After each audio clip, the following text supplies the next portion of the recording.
I'm running again. 3 jobs, 7 years of silence, and I'm still running from a man who never learned my worth. The elevator doors are closing, just let them close, but when they open, there's someone already inside. He looks at me like I'm a ghost. Like I'm someone he buried lifetimes ago.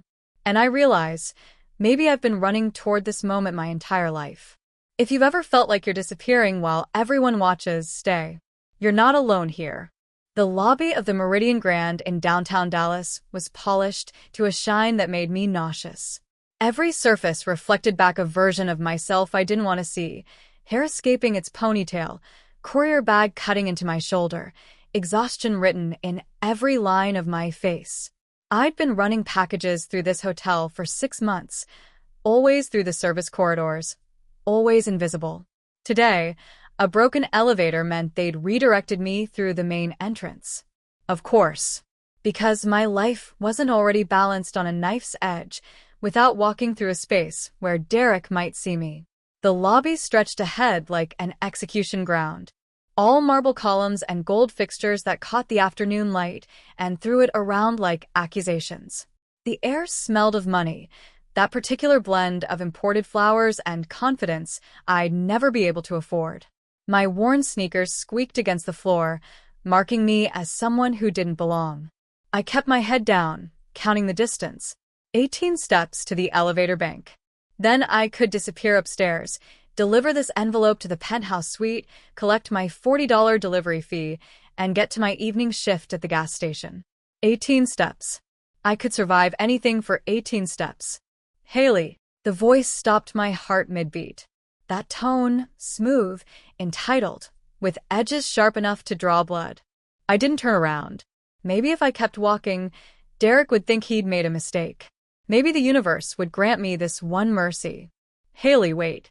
I know that's you. Footsteps behind me, quick and determined.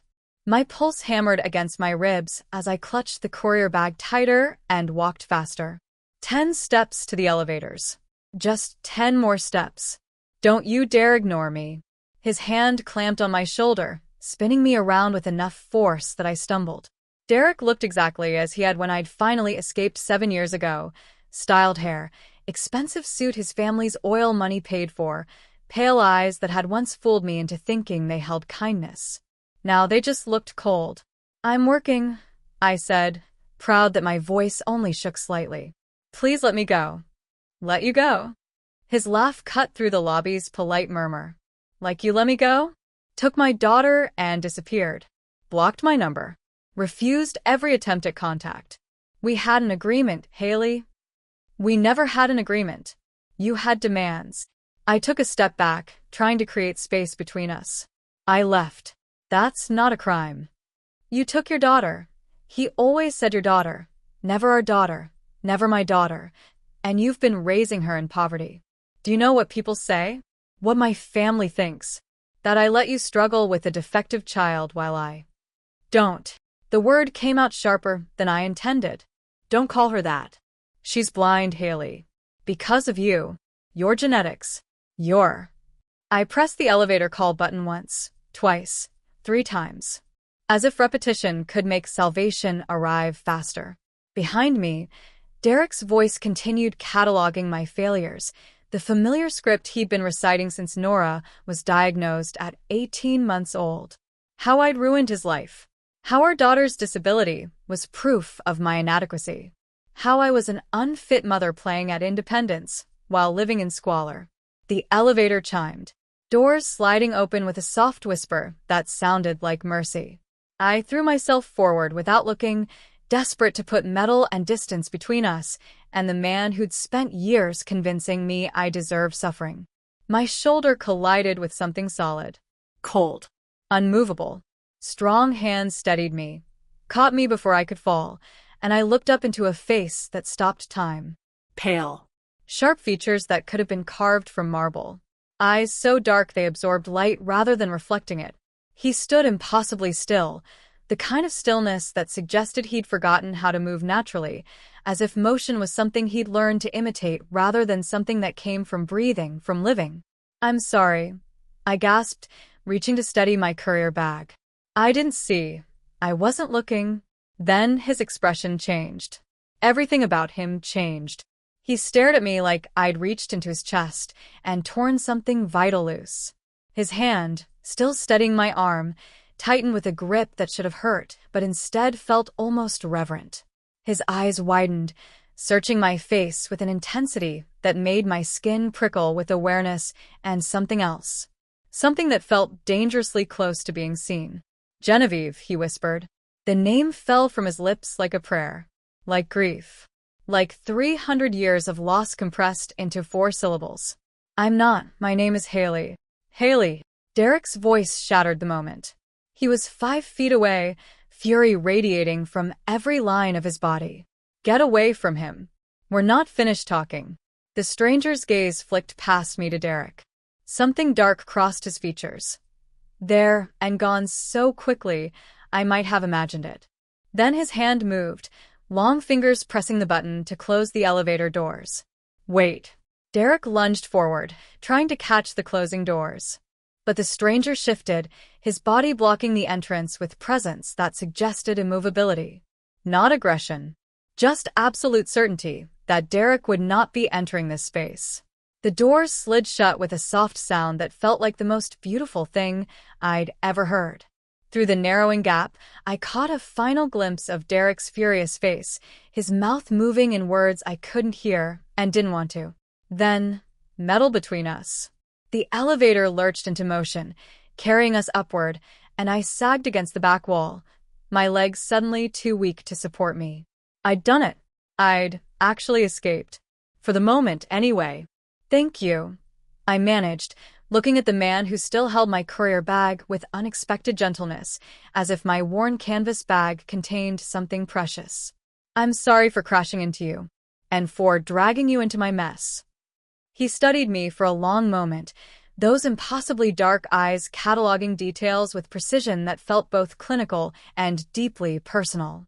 Then, surprisingly, his mouth curved into something that might have been the ghost of a smile, if smiles could carry that much sorrow. "You look exactly like her," he said quietly. His voice was low, controlled, with an accent I couldn't quite place. Old world, maybe. European. Exactly like my daughter. The resemblance is extraordinary. My breath caught. "Your daughter? She died 300 years ago." He said it simply, matter-of-factly, as if admitting to impossible age was normal conversation in a Dallas hotel elevator. "In 1724. Genevieve. You have her face. Her eyes. Even the way you hold yourself when you're frightened, but refusing to show it." I should have been alarmed. Should have pressed the emergency button, demanded he explain himself, recognized this for what it was, a stranger saying inexplicable things to a woman he'd just met. But something in his voice carried weight I couldn't dismiss. Real grief. The kind of loss that doesn't heal because it's too fundamental, too enormous to ever be integrated into something survivable. 300 years, I repeated softly. "That's impossible." "Yes." He didn't elaborate. Just watched me with that intensity that made me feel simultaneously exposed and protected. "What floor?" "Penthouse." "I'm delivering an envelope." I gestured weakly at my courier bag. "It's my job. One of them." His expression shifted. Something flickered in those dark eyes. "One of them. How many jobs do you work, Haley?" The way he said my name made something in my chest tighten. Not possessive, like Derek said it. Different. Like he was tasting the syllables, learning their weight. 3. Cemetery attendant in the mornings. Courier in the afternoons. Gas station at night. I have a daughter. She's 7. She needs. I stopped myself. This man didn't need to know about Nora's specialized school, about the tuition that consumed every dollar I earned, about how I'd been drowning for so long I'd forgotten what breathing felt like. But he was still watching me with that expression I couldn't name. Not pity. Something deeper. Recognition mixed with an ache that seemed to span centuries. "Your daughter," he said carefully. "The man downstairs. Your ex-husband." "Yes." I swallowed hard. "He's been trying to find me. Wants to take her. Says I'm unfit because she's blind." Because I can't afford the life he thinks she deserves. The elevator chimed. Penthouse level approaching fast. I'm Elijah, he said suddenly. Elijah Castle. And I would like to help you if you'll let me. Help me? The words came out sharper than intended. I don't need. I can handle. I know you can. His voice was gentle but certain. I watched you handle that man downstairs. Watched you survive his cruelty with dignity intact. But surviving and thriving are different things, Haley. And your daughter. He paused, something painful crossing his features. Your daughter deserves more than survival. The elevator doors slid open. I should have walked away. Should have delivered my envelope, collected my $40, and disappeared back into my small, impossible life. Instead, I heard myself ask, why would you help a stranger? Elijah's eyes held mine, dark and ancient, and carrying grief I somehow recognized in my own bones. Because 300 years ago, I couldn't save my daughter. But I can save you. I told him no. Of course I told him no. 3 days after the elevator, after he'd given me his card with just a name and phone number embossed in silver, after I'd spent 48 hours researching Elijah Castle online and finding nothing except wealth so old it didn't need to advertise itself, I called him back and said I couldn't accept dinner. Couldn't accept help.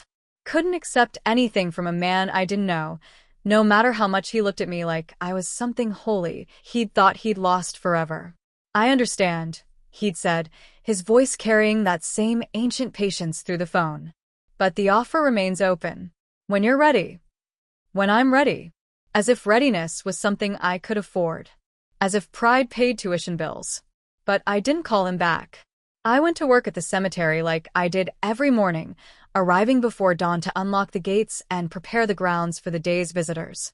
I liked this job best of the three, the quiet, the way grief made people gentle, the sense that I was tending something that mattered. The dead don't judge.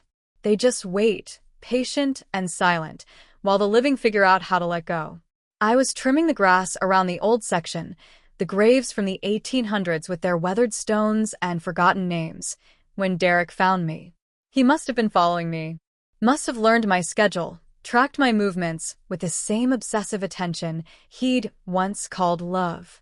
I heard his car pull up outside the cemetery gates, heard his footsteps on the gravel path, and my hands went still on the trimmer. Haley, he was wearing a suit.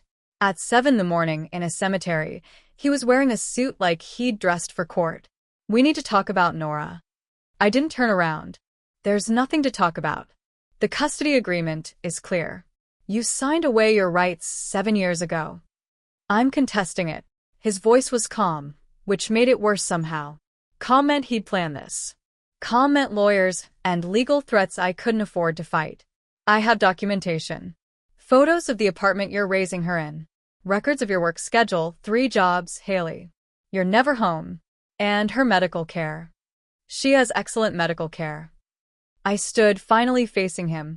She attends the best school for blind children in Dallas. She's happy. She's loved. She's disabled because of you. The words landed like stones. Your genetic condition. Your family history. And you're raising her in poverty when I could give her everything. When my family could provide specialists, surgery consultations, opportunities you'll never.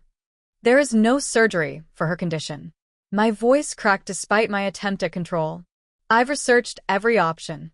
Talked to every specialist. Her optic nerve damage is irreversible. She's learned to navigate her world beautifully, and she doesn't need you disrupting. A judge will see it differently. He pulled papers from his jacket pocket. I'm filing tomorrow. Petition for full custody on grounds of inadequate care and living conditions. My lawyer says we have an excellent case. The cemetery spun around me. The weathered stones, the morning light filtering through the oak trees, the careful peace I'd cultivated over 7 years of survival, all of it dissolving into panic I couldn't contain. You can't take her from me. The words came out broken. Derek, please. She's all I have. She's my daughter too. And I'm done watching you struggle when I can provide better. He tucked the papers back into his jacket. My lawyer will contact you. Get yourself legal representation. Though I doubt you can afford anyone competent. He left. Just walked away through the cemetery gates while I stood there shaking, the tremor fallen at my feet, surrounded by the dead who couldn't help me and the living who never would. I called Elijah from the cemetery office. My hands trembled so badly I could barely hold the phone. Haley. He answered on the first ring, as if he'd been waiting. What's happened? I told him. The custody petition. Derek's threats. The apartment photos and work schedule documentation and the careful, legal way my ex-husband was going to dismantle everything I'd built. When I finished, silence stretched between us, not empty, but full of something I couldn't name. Come to dinner tonight, Elijah said finally. Let me explain what I can offer. Then you decide. I can't pay you back. The admission hurt. Whatever you're offering, I can't. I'm not asking you to pay me back. I'm asking you to let me help. There's a difference. His estate was in Highland Park, the kind of address that made my 15-year-old sedan look like an apology. Wrought iron gates. A circular driveway lined with trees older than Texas. A house, no, a mansion that belonged in European history books, not Dallas suburbs. A woman answered the door. Silver-haired, elegant, with kind eyes that assessed me without judgment. Miss Bailey, Mr. Castle is expecting you. I'm Beatrice. I manage the household. She led me through rooms that smelled of old wood and older money, past paintings that belonged in museums, past furniture that had witnessed centuries. Everything whispered wealth, but quiet wealth, the kind that didn't need to prove itself. Elijah waited in a dining room that overlooked gardens too perfect to be real. He'd changed from the suit I'd seen in the elevator. Now he wore dark slacks and a white shirt with the sleeves rolled to his elbows, revealing forearms that suggested strength carefully controlled. When he saw me, something in his expression softened. Thank you for coming. He gestured to a chair. Beatrice has prepared dinner. But first, I want to show you something. He opened a leather portfolio on the table. Inside, a portrait. Oil on canvas, colors faded with age, but still vibrant enough to steal my breath. A young woman, maybe 16, with my face, my eyes, my bone structure. Even the way she held her shoulders, slightly defiant, carrying pride despite circumstances. Genevieve, Elijah said quietly. Painted in 1723, 1 year before she died. She had your stubbornness. Your refusal to accept help even when drowning. Your way of carrying the world on your shoulders while pretending the weight was manageable. I couldn't stop staring at the portrait. At this girl who died 300 years ago, but wore my face like a prophecy. How did she die? The question escaped before I could stop it. Illness I couldn't cure. Medicine I couldn't access. Resources I didn't have. His voice carried centuries of guilt. I watched her suffer, and I couldn't save her. For 300 years, I've lived with that failure. He closed the portfolio gently, as if the portrait might shatter. I'm offering you what I couldn't give her. Financial security, medical access, legal protection that makes men like Derek look like children playing at power. He met my eyes. I'll pay for Nora's education. Every specialist consultation. Every experimental treatment. I'll hire lawyers who'll make Derek's custody petition disappear like smoke. You and Nora can move into the guest house on the property. Private, secure, yours. No rent. No obligations beyond letting me help. Why? My voice broke. You don't know me. You don't know my daughter. Why would you? Because you have Genevieve's face, and I failed her. The rawness in his admission made my chest ache. Because I've spent 3 centuries atoning for what I couldn't prevent. Because helping you means maybe, her death wasn't entirely meaningless if it taught me how to save someone else. I should have refused again. Should have recognized this for what it was. Grief seeking redemption, a stranger offering salvation that came with invisible price tags. But Derek's threat sat heavy in my chest, and Nora's future hung in the balance, and I was so tired of carrying everything alone. If I accept, I whispered. What do you want in return? Elijah's expression softened into something almost tender.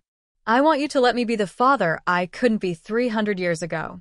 And the grandfather your daughter deserves. That's all. The simplicity of it broke something inside me. I started crying. Not delicate tears, but the kind of sobbing that comes from 7 years of swallowed grief finally finding exit. Beatrice appeared with tissues and disappeared again, tactful and kind.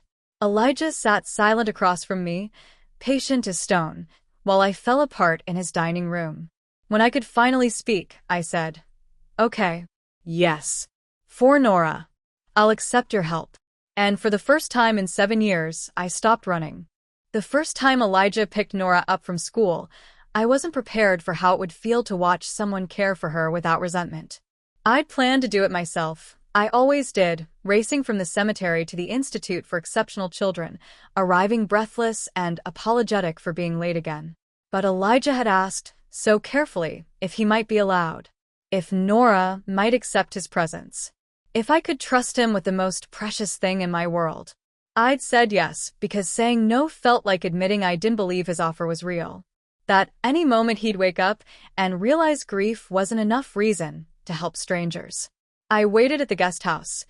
Our guest house now, though I still couldn't believe we lived somewhere with a garden and security gates and silence that wasn't punctuated by sirens or arguing neighbors. Watched through the window as his car pulled up, as he emerged and opened the back door with careful attention, as Nora stepped out holding his hand. She was talking, animated in a way she rarely was with strangers, her free hand moving through the air as she described something. And Elijah, 300-year-old Elijah, who'd watched empires rise and fall, was listening like she was reciting prophecy. When they reached the door, Nora was mid-sentence. And Miss Okoye says that bats use echolocation, which is basically seeing with sound, and I told her that's what I do too, except I don't hang upside down because that seems uncomfortable. Quite uncomfortable, I'd imagine, Elijah agreed solemnly. Then he saw me in the doorway, and something in his expression shifted, softened. Your mother's been waiting for you, Mama. Nora released his hand and found me unerringly, the way she always did. Her spatial awareness so acute she navigated rooms like sight wasn't missing, just translated into different language. She crashed into my legs with 7-year-old enthusiasm. Elijah knows 5 languages.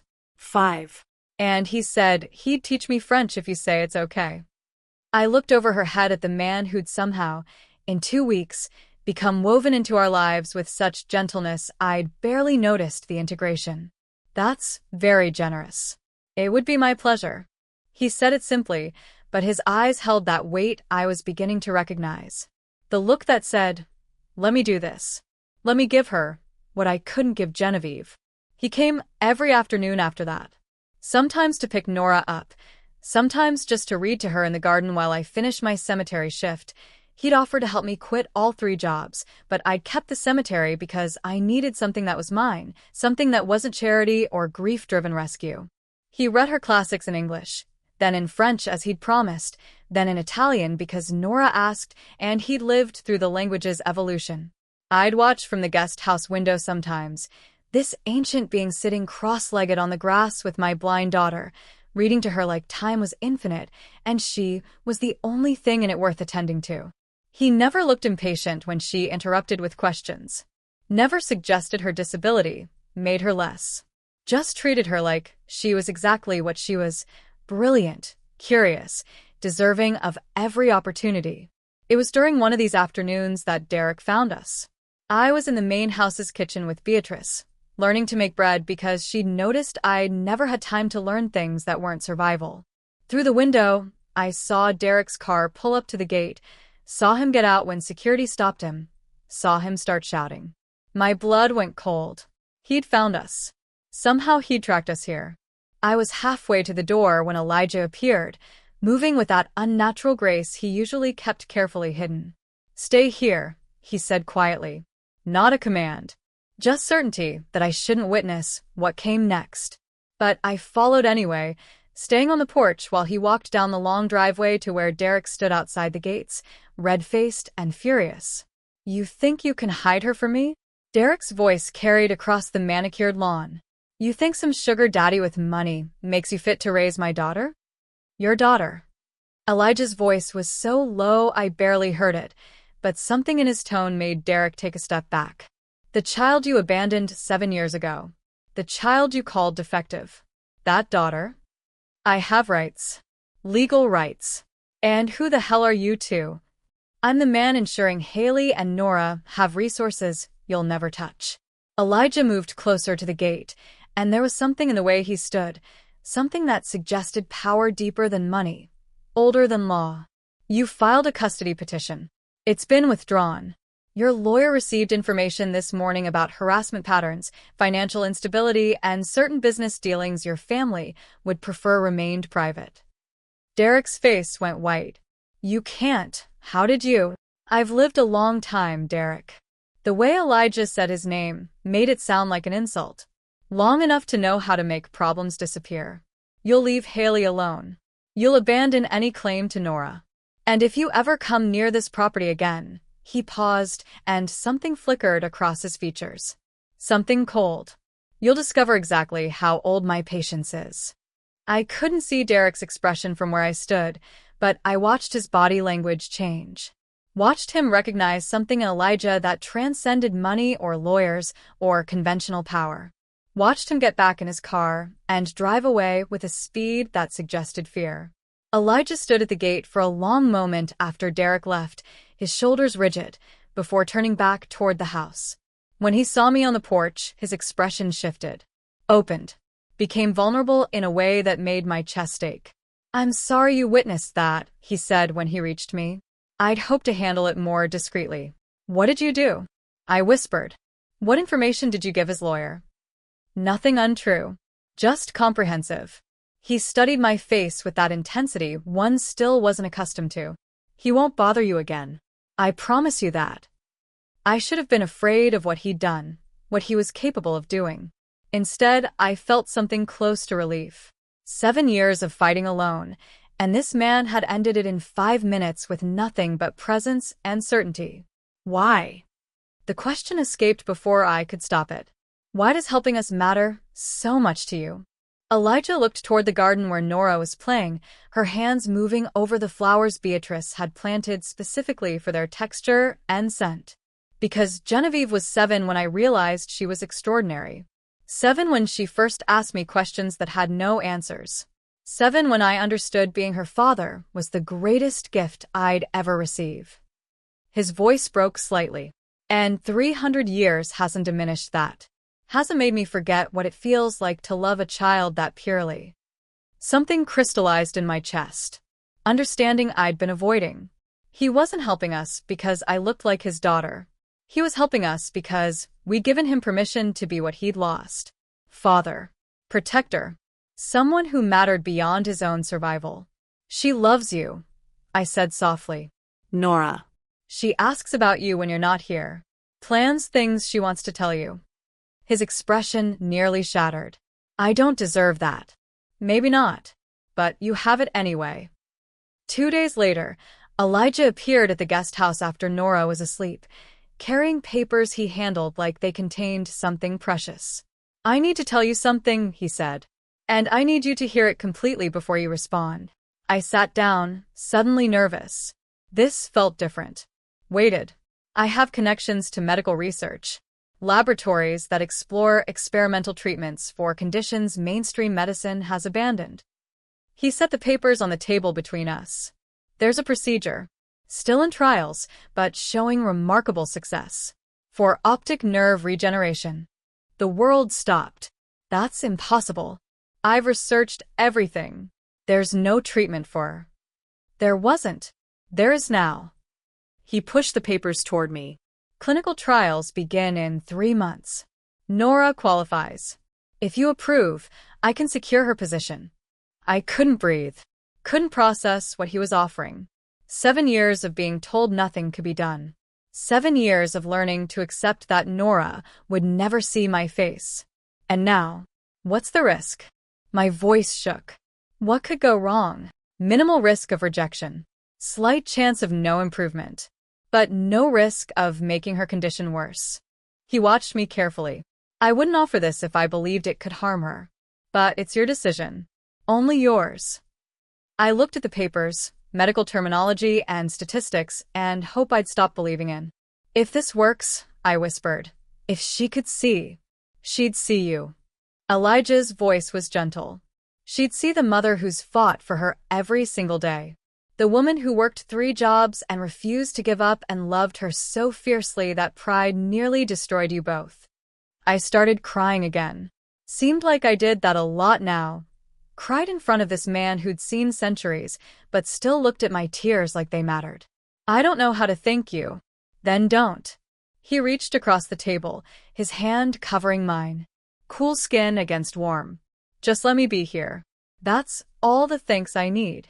And sitting in that guest house, surrounded by safety I hadn't earned and hope I didn't deserve, I realized I was falling. Not the desperate falling of my 20s when falling meant losing yourself, but the terrifying falling of knowing exactly what you're risking and choosing it anyway. I was falling for a 300-year-old vampire who saw my daughter as blessing, who treated my exhaustion like it was strength, who looked at me with centuries of loneliness and whispered, "You're not alone anymore." God help me, I was falling. And I couldn't bring myself to want to stop. I signed the consent forms at 3 in the morning because that's when doubt wakes you. When the house is silent except for your own breathing, and every decision you've ever made lines up like accusations. The paper sat on my nightstand, neat and clinical, outlining risks and possibilities in language designed to protect the hospital more than promise miracles. Nora slept in the next room, her breathing steady and trusting. She didn't know yet. I'd been waiting for the right words, the right way to tell her that maybe she could see. That hope wasn't something we'd buried 7 years ago when the specialist said irreversible. I found Elijah in the garden at dawn. He was always awake at dawn, I noticed. And dusk. And midnight. The hours between seemed negotiable to him, like sleep was optional rather than necessary. He stood beneath the oak tree where he read to Nora, looking at something I couldn't see, or maybe seeing something I couldn't, layered over the present like memory made solid. I signed them, I said quietly, not wanting to startle him even though I suspected he'd known I was there before I'd finished walking down the path. The consent forms. We'll do it. He turned, and the expression on his face nearly broke me. Relief and fear tangled together, the look of someone who'd lost everything once and knew exactly how it felt to risk losing again. You're certain? His voice was careful, controlled, but underneath, vulnerability so raw it hurt to witness. No. The honesty escaped before I could soften it. I'm terrified, but Nora deserves the chance, even if it destroys me to hope for it. He crossed the distance between us with that grace that was becoming familiar, too smooth, too controlled, like he'd spent centuries learning to move like humans instead of whatever he actually was. It won't destroy you, he said. And if it tries, I'll be there to hold the pieces together. The surgery was scheduled for the following Thursday. 5 days that felt like 5 years. Elijah told Nora himself, kneeling in the garden so they were at eye level even though she couldn't see him. His voice gentle, explaining in French first. Somehow it made difficult things easier, wrapped in a language that sounded like music, then in English when she asked him to repeat it. There's a chance, he said, that doctors could help your eyes work again. It's not certain, but it's possible. Nora was quiet for a long moment, her hands still on the lavender she'd been touching. Then, would it hurt? You'd be asleep during the procedure. Afterward, there might be some discomfort, but manageable. Would Mama be there? Every moment. She wouldn't leave your side. Another silence. Then, so quietly, I almost missed it. What if it doesn't work? What if I'm still blind? Elijah's voice, when he answered, carried 300 years of grief that had learned gentleness. Then you'll still be exactly who you are. Brilliant. Extraordinary. Perfect. This doesn't change your worth, Nora. It only changes what you might be able to see. She thought about this, her 7-year-old mind processing possibilities. Finally, okay, I want to try. The night before the surgery, after Nora was asleep, Elijah found me on the guest house porch where I sat watching Dallas lights blur in the distance. I'd been crying, again, always, and didn't bother hiding the evidence. He sat beside me without speaking, the silence between us comfortable in a way I hadn't experienced since ever, maybe. Derek had required constant conversation, constant performance. Elijah just existed beside me like presence was enough. "Can I ask you something?" I said finally. "And will you answer honestly?" "Always." "What are you?" The question hung in the air between us. "You said Genevieve died 300 years ago. You move like gravity is optional. You're never hungry, never tired. Your skin is cold, even on warm nights." I turned to look at him, this impossible man who'd rebuilt my entire life in a month. "What are you, Elijah?" He was quiet for so long I thought he wouldn't answer. Then, "What do you think I am?" "Something that shouldn't exist. Something that's survived longer than survival should allow."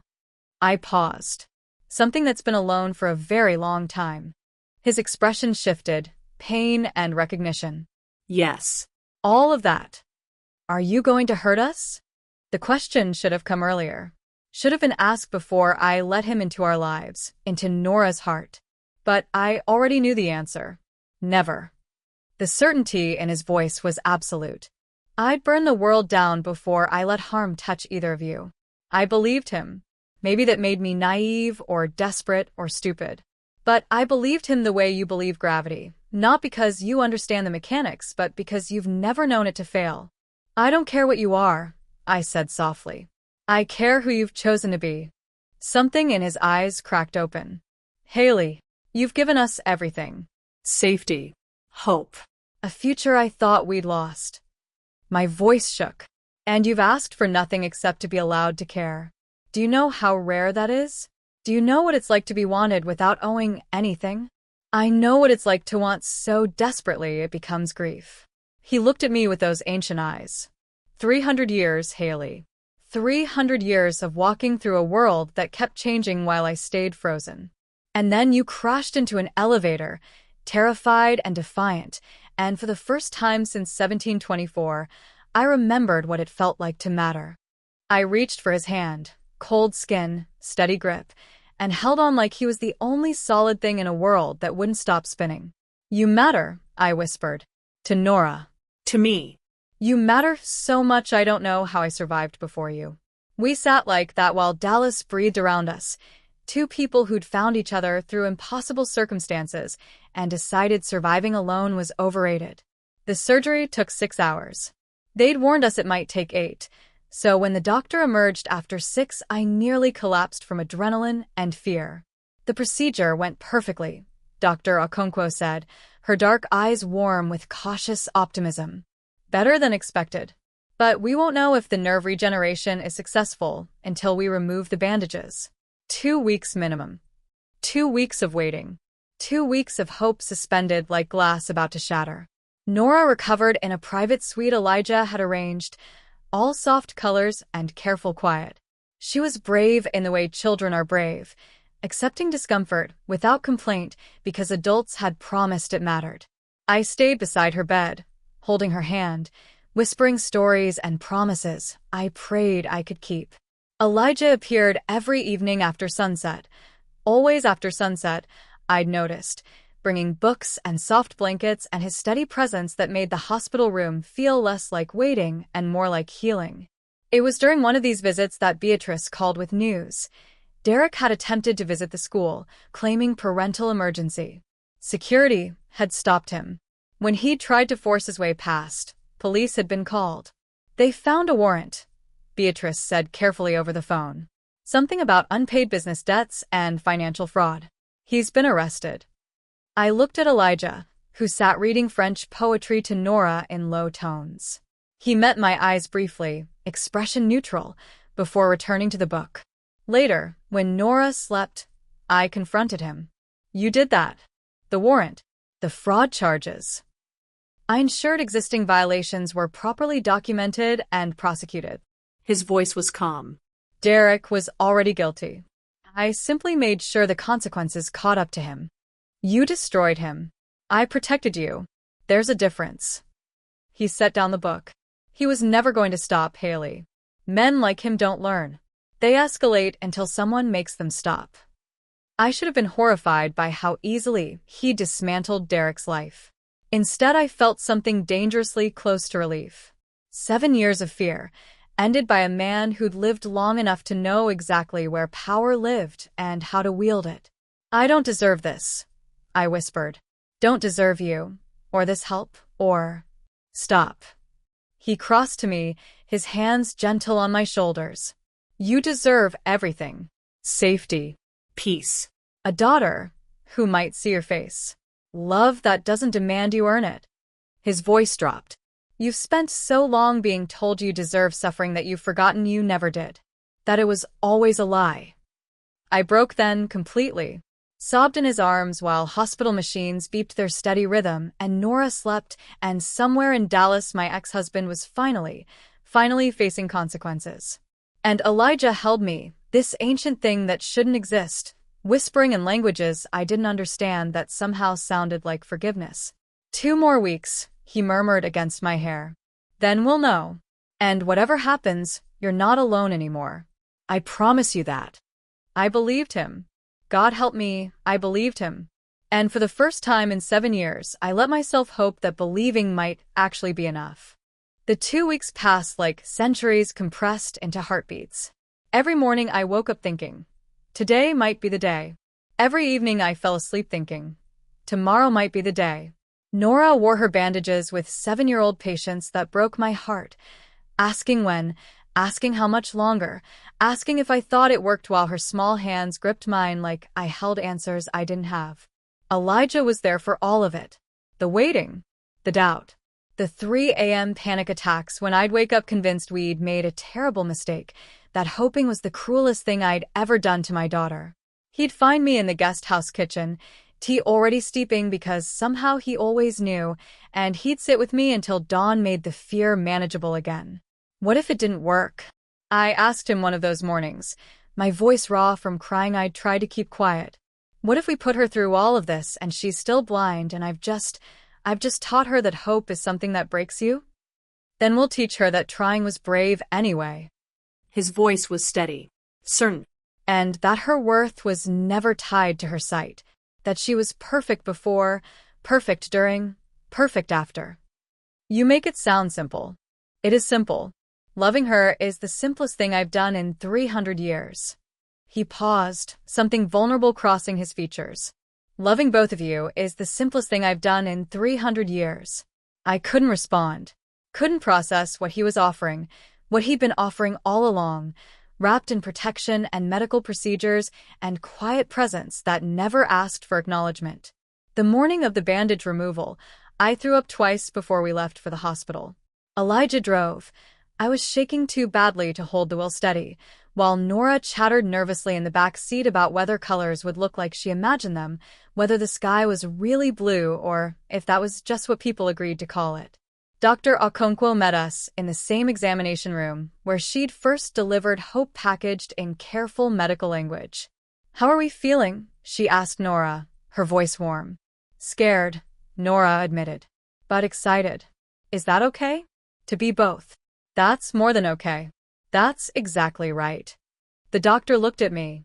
Mom, do you want to stay for this? I couldn't speak. Just nodded and moved to stand beside Nora's chair, my hand finding hers automatically. Elijah stood by the door. He always positioned himself at edges, at boundaries, like he didn't want to intrude on moments that weren't his. But when I looked back at him, his expression was open. Raw. The face of someone who'd lost everything once and knew exactly what it cost to risk losing again. Okay, Nora, Dr. Okonkwo said gently. I'm going to remove the outer bandages first. Keep your eyes closed until I say, all right? All right. The unwrapping felt like it took hours. Layers of gauze and careful padding that Dr. Okonkwo removed with precise movements, piece by piece, until Nora's face was uncovered. Her eyes still closed, her expression tight with anticipation. Now, the doctor said softly, I'm going to dim the lights. When you're ready, you can open your eyes slowly. Very slowly. Your brain needs time to process visual input it hasn't received before. My heart was beating so hard I thought it might crack my ribs. Nora's hand squeezed mine tight enough to hurt. She opened her eyes. For a moment, nothing. She blinked, uncertain, her gaze unfocused. Then her eyes moved, tracking across the room, and I watched awareness dawn across her features. Watched her brain connect neural pathways that had been dark for 7 years. Watched her see. "Oh," she whispered. Then louder. "Oh." "What do you see?" Dr. Okonkwo asked quietly. "Shapes. Colors. Light." Nora's voice shook. It's so much. Everything is so." She turned her head toward me, and our eyes met. I watched my daughter see my face for the first time. Watched her register features she'd only known through touch. My eyes, my nose, my mouth. Watched recognition and wonder tangle together. "Mama," she breathed. "You're beautiful." I shattered. Completely, utterly shattered. Dropped to my knees beside her chair and sobbed while she touched my face with fingers that had always known it, while her eyes, studied me like I was art she'd waited her whole life to witness. "You're crying," she said, worried. "Are you sad?" No, baby. No. I couldn't stop touching her cheeks, her hair, her small hands. "I'm so happy. So incredibly happy." She smiled. That gap-toothed smile I'd felt 1,000 times but never seen, and it was the most beautiful thing in the world. Dr. Okonkwo was crying too, I noticed. Even medical professionals who'd seen this procedure work before couldn't quite maintain clinical distance from miracles. Then Nora looked past me, toward the doorway. "Who's that?" I turned. Elijah stood frozen at the threshold, his expression devastating. Joy and grief, so tangled I couldn't separate them. He was looking at Nora like she was his daughter risen from the grave. Like she was Genevieve given a second chance. Like 300 years of loss had just cracked open enough to let light through. "That's Elijah," I said softly. He's the one who made this possible." Nora studied him with new eyes, taking in details she'd only known through his voice and presence. "You're pale," she said with 7-year-old honesty. "And your eyes are very dark. But kind. They look kind." Something broke in Elijah's expression. He crossed the room and knelt beside us, careful and slow, like approaching something precious that might startle. "Hello, Nora," he said quietly. "You have your mother's eyes." "I have eyes," she said wonderingly. Then, with characteristic directness, "Thank you for helping us. Mama says you gave us everything." "No." His voice was hoarse. "You gave me everything." That night, after Nora was asleep in her room at the guest house, exhausted from the overwhelming experience of processing visual input, I found Elijah in the main house's library. He sat in darkness. He never seemed to need light, staring at nothing or everything. "Hey," I said softly from the doorway. He turned, and even in shadow I could see the tear tracks on his face. 300 years old, and crying over a little girl who could finally see. I crossed the room and sat beside him, close enough our shoulders touched. "Thank you doesn't seem big enough," I whispered. "For what you've done. For what you've given us." "Haley." My name sounded like prayer. Like grief. "You keep thanking me when I'm the one who should be on my knees in gratitude. For what?" "I crashed into your elevator fleeing my ex-husband. You got a disaster, and a dependent child, and I got salvation." He turned to face me fully, his hands framing my face with gentleness that made my chest ache. 300 years, I've walked this earth carrying guilt that wouldn't heal. Every day waking up and wondering why I survived when she didn't. What purpose I could possibly serve in a world that took the only thing that mattered. His voice broke. "And then you appeared, terrified and defiant and drowning. And Nora, brilliant, curious Nora, who deserved everything. And for the first time since 1724, I had a reason to exist beyond simple survival. Elijah, you saved me." The rawness in his confession made tears spill down my cheeks. "Not the other way around. You gave me purpose, family, a reason to believe that living this long wasn't punishment. That maybe, I could honor Genevieve's memory by protecting the living instead of haunting the dead." I kissed him. Could not kiss him. Pressed my mouth to his while tears ran hot against his cold skin, and 300 years of loneliness cracked open between us. When we finally broke apart, both breathing hard despite one of us not technically needing to breathe, I whispered, "I'm terrified." Of what? That this isn't real. That you'll wake up and realize we're not worth this. That you'll disappear like every good thing in my life has disappeared. My voice shook. I can't survive losing you. Nora can't survive losing you. We've built ourselves around you, and if you leave, I'm not leaving. He said it with absolute certainty. 300 years I've been alone. You think I'd walk away from the only people who've made that loneliness bearable? He pulled me closer, his forehead resting against mine. I love you, Haley. I love Nora. I love the family we've become. And I have centuries ahead to prove it. I believed him. Believed it the way Nora believed colors existed before she could see them. The way grief believes in mourning even when night feels eternal. I love you too, I whispered. Whatever you are. However long you've lived. I love you. Outside, Dallas breathed its evening rhythm. Inside, two broken people held each other and pretended they knew how to be whole. And upstairs, a 7-year-old girl who could finally see slept dreaming in colors she'd only just discovered. Miracles I was learning didn't fix everything, but sometimes they fixed enough. 6 months later, I woke up to Nora drawing at the kitchen table, her pencils spread across the surface like a rainbow someone had spilled. She discovered art the moment she could see, attacked it with the ferocity of someone making up for 7 years of darkness. Her latest obsession was portraits, everyone she loved, captured in crayon and colored pencil with the earnest imperfection of 8-year-old hands. What are you working on? I asked, moving to start coffee. Real coffee now. Expensive beans Beatrice had taught me to appreciate instead of the instant powder that had fueled my 3-job existence. Elijah, she said without looking up. But I can't get his eyes right. They're dark, but not regular dark. Like dark that goes deeper than color. I looked over her shoulder at the drawing. She'd captured something essential about him.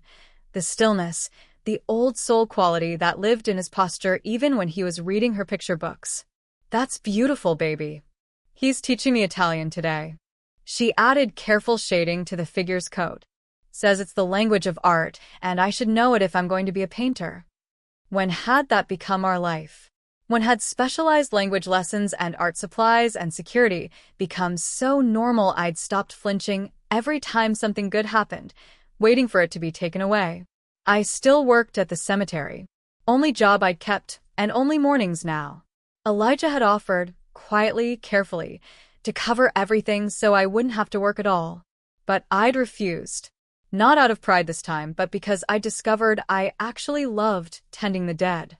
Loved the peace of it, the ritual, the reminder that endings could be gentle. You work because you want to, Elijah had said when I'd tried to explain. Not because survival demands it. That's the difference. He was right. Everything was different now. Nora's school, the institute, had become her second home. She thrived there, surrounded by kids who understood what it meant to navigate the world differently. Even now, with her sight restored, she kept many of her spatial awareness habits, the careful attention to sound and texture that blindness had taught her. It's part of who I am, she'd explained when I'd worried she felt caught between two worlds. I was blind. Now I can see. Both things are true. 8 years old and wiser than I'd been at 29. Derek was gone. Legally, permanently gone. The fraud charges had been just the beginning.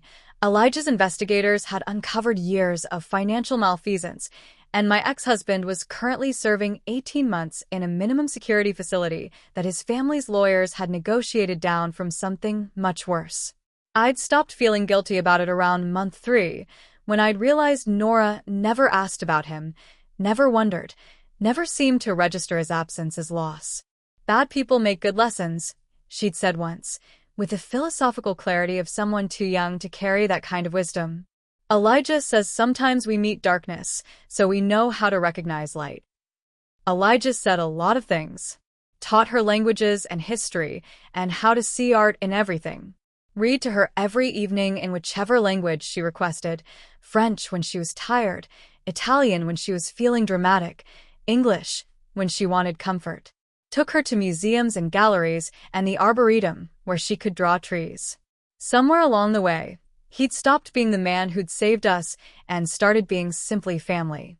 The person who knew how Nora liked her hot chocolate and which stories made her cry and how to navigate her moods with the patience of someone who'd lived long enough to understand that feelings weren't problems to solve, just whether to survive. And me, he knew me in ways I'd never let anyone know me.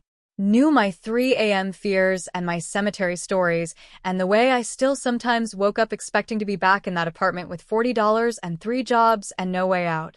He'd hold me through those nights, his cool skin against my warmth, whispering reminders that I was safe now, that we both were. We hadn't labeled what we were to each other. Partner felt too small. Lover felt too focused on one dimension. Family felt closest, but even that didn't quite capture how he'd woven himself into the fabric of our existence until removing him would unravel everything. "I'm going to the cemetery," I called to Nora. "Elijah will be here at 11 for your lesson." "Tell Mrs. Chen I said hi," she said absently, still focused on capturing Elijah's impossible eyes. "And the Johnsons in plot 47. I smiled. She'd memorized the cemetery layout during her visits with me, back when I couldn't afford childcare. Now she knew the dead like neighbors, spoke about them with the casual familiarity of someone who understood death wasn't ending, just transformation. The cemetery was quiet that morning, mist still clinging to the oldest sections. I made my rounds, fresh flowers on the veterans' graves, clearing leaves from the children's section, straightening stones that weather had tilted. Meditative work. Necessary work. Mrs. Chen's grave was in the back corner, beneath an oak tree her family had planted 50 years ago. I'd never met her in life, but I tended her space like she mattered, like everyone here mattered. "Haley." I turned. Elijah stood a few feet away, holding coffee in a thermos he'd brought from the house. He wore dark jeans and a sweater that made him look almost human, almost like he belonged in daylight instead of shadows. "You're early," I said, accepting the coffee gratefully. "Nora's lesson isn't until 11. I wanted to see you." He moved closer, his presence steady and certain. "There's something I need to say." My heart stuttered. 6 months of peace, and I still expected disaster. Still braced for the moment he'd realize this was temporary, that we were temporary. "I've been thinking," he said quietly, his dark eyes holding mine, "about permanence. About what it means to choose someone when you have centuries ahead, and they have decades." "Elijah." Let me finish. His hand found mine, fingers threading together.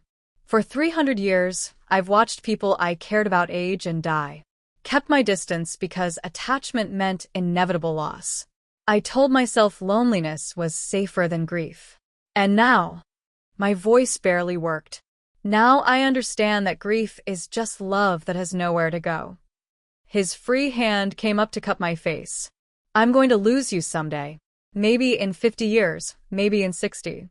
And it will destroy me the way Genevieve's death destroyed me." But his voice broke slightly. "But having you and Nora for whatever time we have is worth every moment of eventual grief." You've taught me that. Tears spilled hot down my cheeks. "You're not going to lose us for a long time. I'm stubborn. I'll probably haunt you even after I'm dead." He laughed, the sound soft and genuine. "I'm counting on it."